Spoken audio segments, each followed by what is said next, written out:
Hello guys welcome back to my channel real Pooja lifestyle. आशा करी तुम्हारा सबाई भालो आছো, आमिও ভালো আছি। আমি এখন যাচ্ছি বালাজি মন্দিরে। তো চলো তোমাদেরকে সব দেখাবো। আগে পরেও গেছি, এখনো আরো যাব, তোমাদেরকে দেখাবো। চলো।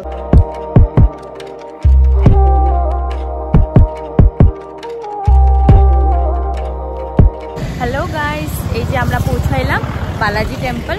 बालाजी टेम्पल मेन एड्रेस हইল আহোমগাঁও লখরা। तो चलो गाइस আমি পাইলাম বালাজি মন্দির। এটা হলো গণেশ মন্দির। ফার্স্ট এন্ট্রি ঢুকতেই গণেশ মন্দির পায়। তো এটা হলো গণেশ মন্দির। চলো আগে।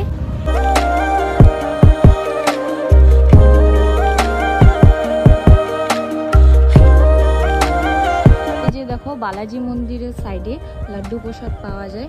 এখানে বহুত টেস্টি প্রসাদ। তো হলো এখানে স্ট্রিক্টলি ফটোগ্রাফি ফোন নেওয়া, ভিতরে ফোন তো নেওয়া যায় কিন্তু ফটোগ্রাফি ফটো একদম স্ট্রিক্টলি মানা। তো এখানে লেখাই আছে। চলো। তো এখানে বহুত সুন্দর একটা গার্ডেন আছে, পার্ক টাইপ, বহুত সুন্দর। মন্দিরের ঠিক সাইডে সাউথ ইন্ডিয়ান খাওয়া পাওয়া যায়। তো এই যে দেখেন সাউথ ইন্ডিয়ান খাওয়া হোটেল। তো এই যে দেখেন রাত্রে 8 বাজার মন্দির বন্ধ হয়। তো রাত্রে 8টা বাজার পরের থেকে মন্দির অফ, মানে বন্ধ। চলো গাইস আমরা বালাজি মন্দির পৌঁছাইলাম। তো বালাজি মন্দিরের ব্যাপারে কিছু একটা বলি। তো বালাজি মন্দিরের আরেকটা নাম হয়েছে শ্রীহরি বিষ্ণু। তো বিষ্ণুর একটা রূপ এখানে। তো এটা বানানো হয়েছিল 1998-এ 3.22 বিঘা সব জায়গা নিয়ে, পুরো জায়গাটা নিয়ে 3.22 বিঘা।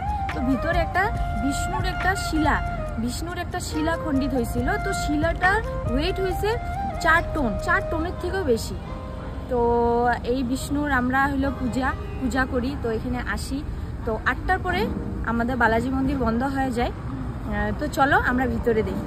চলো গাইস আমার মন্দির ঘোরা হইলো, বালাজি মন্দির ঘোরা হইলো। খুব সুন্দর মন্দিরটা, একদম হোয়াইট আর বাইরে পুরা গ্রিন। খুব ভাল লাগলো মন্দিরটা ঘুরা। তো চলো আমি এখন বাইরেই, আর নেক্সট ব্লগে দেখা হবো। চলো বাই।